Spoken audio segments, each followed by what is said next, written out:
I'm going to be telling you about the kinetic theory of gases. This is still on the topic of gases, obviously, and I'm actually going to do this in two different videos because I also want to make a video with a demonstration of a formula, okay? So first of all, let's just think about some assumptions that we make when we are thinking about gases, especially in this part of the kinetic theory. These assumptions are really important later on when you're demonstrating a formula or when you're justifying why you're using a certain formula, okay? So you actually need to know them. So some assumptions. The particles move at high speeds and in random directions. There is a large number of particles, so of gas particles. The collisions between the particles or between the particles in the walls of the container are elastic. So P, the momentum, and Ke, the kinetic energy, are going to be conserved. So that means that the momentum before is the same as the momentum after the collision. The kinetic energy before is the same as the kinetic energy after the collision. The motion of the particles followed Newton's laws, okay, so the three laws of motion. Some of these I already told you, but anyway, let's just remember them all. There are no forces between the particles, attractive, repulsive, not even the force of gravity. I'm assuming there are no bonds whatsoever, nothing there is trying to get the particles close together, okay? The forces during the collisions are instantaneous, so that shouldn't be an end. So the collisions are instantaneous. I don't have to think about my impulse or my change in momentum there, okay? And I'm going to say the particles have a negligible volume, so I'm going to say that they are point particles, okay? So these are the assumptions. Now remember that some lessons ago I told you about Boyles Law, which is P1 V1 equals P2 V2, so the pressure before times the volume before equals the pressure after times the volume after. And I also told you about the pressure law, which says that the pressure over the temperature is always a constant ratio. So the pressure before over the temperature before equals the pressure after over the temperature after. So imagine that you have an exercise where you start with a certain pressure and temperature, something is changed, pressure for example, they want to know the final temperature. Or they change the volume, for example, and you knew they changed one of the volumes and you knew the pressures before, you want to know the new pressure, okay? So you can always use these equations for it. Now, I'm just going to explain these laws in terms of the kinetic theory of gases, okay? So the pressure law. So the gases are, the Boyles Law first. The pressure of a gas is at a constant temperature is increased if I reduce the volume, okay? And this is because this always shows, I'm not teaching in this lab at the moment. Anyway, so let me do it again. The Boyles Law. The pressure of a gas at a constant temperature is increased if I reduce the volume because the particles are going to travel a smaller distance between the impacts between themselves and actually between the walls of the container, okay? Because there is a smaller volume. So I will have more impacts per second, so therefore I have more times a force acting on a certain area, and force over area is pressure, therefore the pressure is greater. Now, the pressure law or the Gay-Lussac law. The pressure of a gas at a constant volume is increased by raising the temperature. The reason for this is because I increase the average speed of the molecules because I'm increasing the temperature, so the particles have more energy to be moving about. You know that you have a relationship between temperature and kinetic energy, okay? So if you increase the temperature, you're going to increase the kinetic energy. So the impacts of the molecules are going to be more frequent because they are traveling faster, so they will reach earlier between one side and the other of the container, so they will collide with the container more often, and also they will collide with a bigger force. So again, more frequent and harder force over an area, so the pressure increases. Okay, so the thing is, I have so many particles, I can do a Maxwell-Boltzmann distribution. I can make a statistical distribution of the different speeds that the particles can have. So they will have a continuous spread of speeds, okay, and the speed of one molecule can change when it collides with another molecule. But overall, the distribution, the speed distribution for all the particles is going to remain the same as long as the temperature remains the same. So that means that this graph here shows me the different speeds that I have, how many molecules or gas particles I have with these speeds. As you can see, there is a peak speed, so a speed that is more frequent in between the particles. Then lower number of particles have higher speeds, very low number of particles have lower speeds, but overall this is the average speed of the particles, right? Or the spread of speeds of the particles. The thing is, a certain molecule that is here, for example, can collide with another molecule, gain some speeds, and then go up here, okay? But the distribution curve will look exactly the same as long as the temperature remains the same.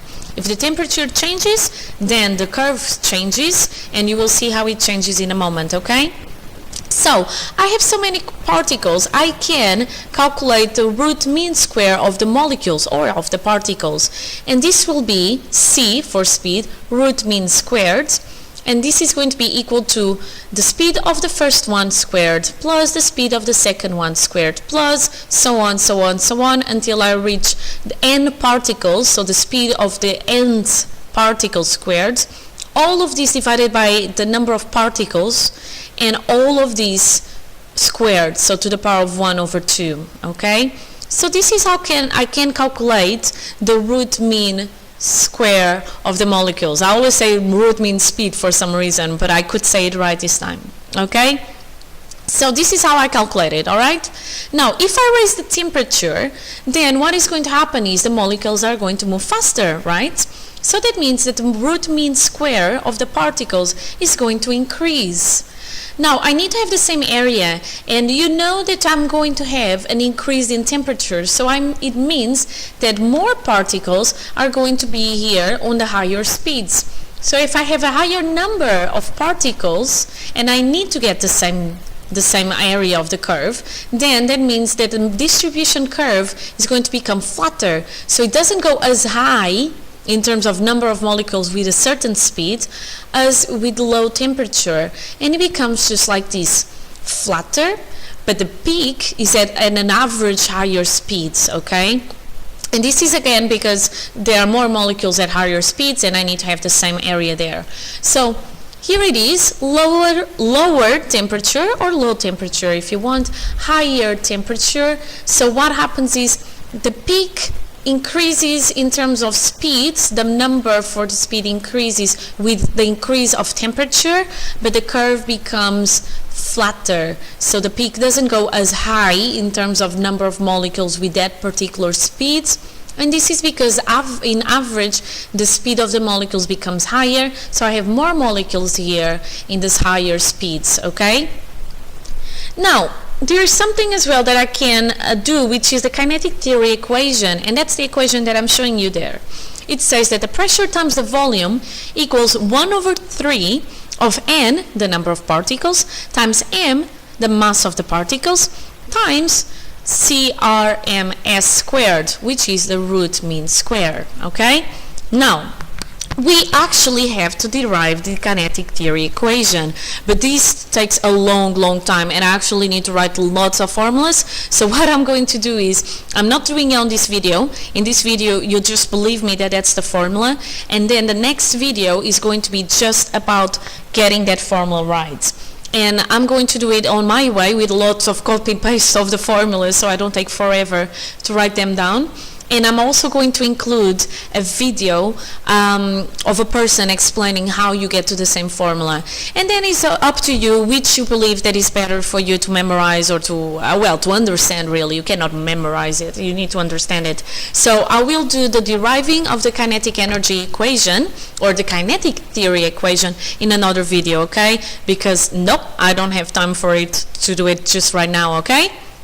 Now, imagine that I raise the temperature. Remember that I told you this, so we know molecules move faster, root mean square of the particles is going to increase, the distribution curve becomes flatter because there are more molecules at a higher speed, right? So, I can say, so I know this, I'm just reminding you of this, I can say that for an ideal gas, the internal energy of the molecules is due to the kinetic energy of the molecules only.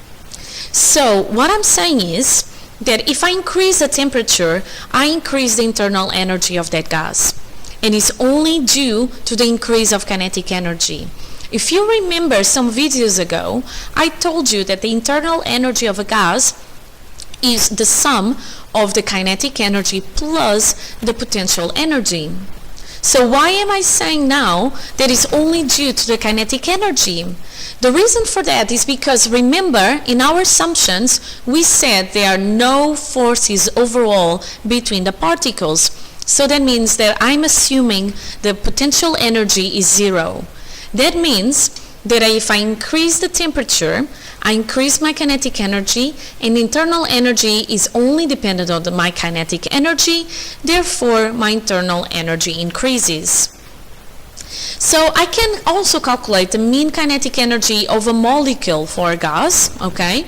And what I do it is getting the total kinetic energy of all the molecules divided by the total number of molecules, and again I would do 1/2 of mc1 squared plus 1/2 of mc2 squared plus until I would get to the nth particle, so 1/2 of the mass times cn squared, okay? So this would be the same as saying 1/2 of all the speeds over n. So this will be equal to saying that is 1/2 of the mass times the root mean speed squared, okay? So the mean kinetic energy of a molecule of a gas can be given as simply 1/2 times the mass times the root mean squared, root mean speed squared. I told you I had a problem with it. So this is just a simple demonstration, nothing like the other demonstration, that if I want to calculate the energy, the kinetic energy of a molecule of a gas, I can easily just do it by doing this formula. So 1/2 of mv squared, where this v squared will be the root mean speed squared, okay? So this one of this distribution, all right? Also, the mean kinetic energy of a molecule of a gas can be stated as 3/2 times K, the Boltzmann constant, times T, the temperature in Kelvin. And I'm going to show you that as well, okay? So you have many ways to calculate the kinetic energy of a certain molecule of a gas, okay? So I'm saying that 1/2 of the mass times the root mean speed squared equals 3/2 kT. And I know that K, the Boltzmann constant, is equal to R, the gas, the gas constant divided by Na, the Avogadro's number, the number of particles in a mole of gas. This is by definition. So what I'm going to do now is I'm going to insert this into that formula. Also, I have 1/2 in 3/2, so I'm cancelling the 2's, and I'm saying that 3K constant, the Boltzmann constant, times T equals to the mass times the root mean speed squared. So all that I did in this, from this first row to the second, is cancelling out the 2's, okay? I also know that PV equals 1/3 of n, the number of particles, times the mass, times the root mean speed squared. And I know this from that formula that I'm asking you to believe me at the moment, but in another video I will show you how you get it, okay? So I have this part and this part here, they are the same. So I'm going to substitute it with 3kT. So I'm going to say that PV becomes 1/3 of n, the number of particles, times 3kT, because 3kT equals the mass times the root mean speed squared. Now, I can say, because I have 3k and I have 1/3, the 3's cancel each other out, so I can say that PV equals n, number of particles, times k, Boltzmann constant, times T, the temperature, okay? So far I have one of the gas equations. Now I can substitute K there. K, remember, is R over NA. So K is going to be N times R times NA. So if you remember from some lessons ago, I told you that the number of molecules over, or the number of particles over the number of particles per mole give me small n, the number of moles. So I get that this term Nk, which is here, is equal to Nr, because N is going to be, as I told you, the number of particles over the number of particles in a mole. So this term becomes PV equals Nr, because Nk equals Nr, times T, the temperature. I just proved that the mean kinetic energy of a molecule can be stated as well as 3 over 2 times K, Boltzmann constant, times temperature. And now it may make complete sense why, if I increase the temperature, I therefore increase the mean kinetic energy of the molecules. So here you go. This is the explanation, the mathematical demonstration really, that kinetic energy and the temperature, they are related to each other, okay? More stuff. I know it's a big lesson, that's why I'm doing the other one in the other derivation in the next video. So if I use the formulas of the kinetic energy, any of the two of them, the total kinetic energy of a mole is going to be multiplying by the number of particles of the mole. So I do Na times 3 over 2 times K times T, okay? But that's going to be equal as well to 3 over 2 times R times T, okay? Because R equals to K times Na. So I can use this formula or that formula, okay? So if I want the total kinetic energy for n moles of gas now, all that I need to do is multiply this number, 3 over 2 times RT, by n, okay? Because it's the n moles. So it's 3 over 2 times n times R times T, okay? So all that I did was picking the kinetic energy. For 1 mole, I multiply by the number of particles. I know that the number of particles times the Boltzmann constant is equal to R. So I pick these two, join them together, and substitute it into R. If I want for n moles, I put an n on top of it, the number of moles. So because the internal energy is only dependent on the kinetic energy, given our assumptions for the gases, my internal energy for my ideal gas is going to be U equals to 3 over 2 times N, the number of moles, times R, the gas constant, times T, the temperature in Kelvin, okay? I know it's a lot. So let's just do this quick example. They give me K, they give me Na, and they say calculate the root mean square speed of the oxygen molecules at 0 degrees Celsius. The molar mass of oxygen is 0.032 kilograms mole minus 1. What would you do? Chun chun. So first, remember, temperature needs to go into Kelvin. So it will be 273.15 if you want Kelvin. Then I calculate the mass of an oxygen molecule. So I get the molar mass over the number of molecules in that in that mole. And that gives me 5.3 times 10 to the power of minus 26 kilograms.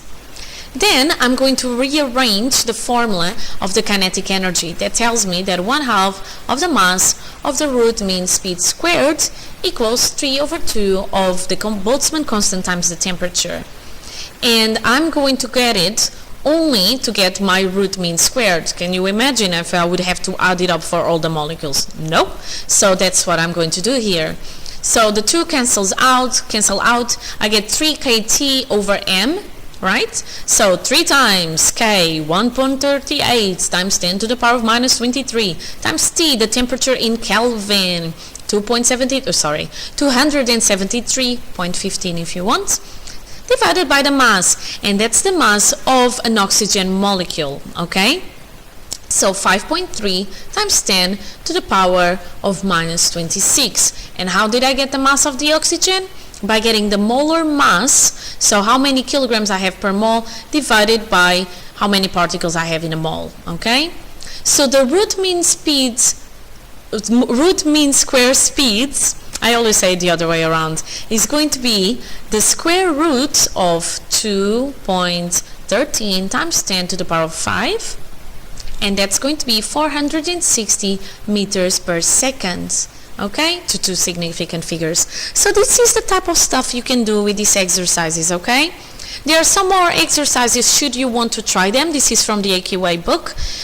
So if you want to try them, go ahead, pause the video and try the exercises, and the answers will be these ones, okay? That's it for today. I am going to give you, as I told you, a video on the kinetic theory equation, but as you can imagine, that's going to take a long time, so it's going to be another video. And that's it up to there. I hope you have a nice weekend. Today's Friday. I hope you have a nice weekend. I hope you keep happy and healthy, and that's all. So take care. Bye guys. Bye.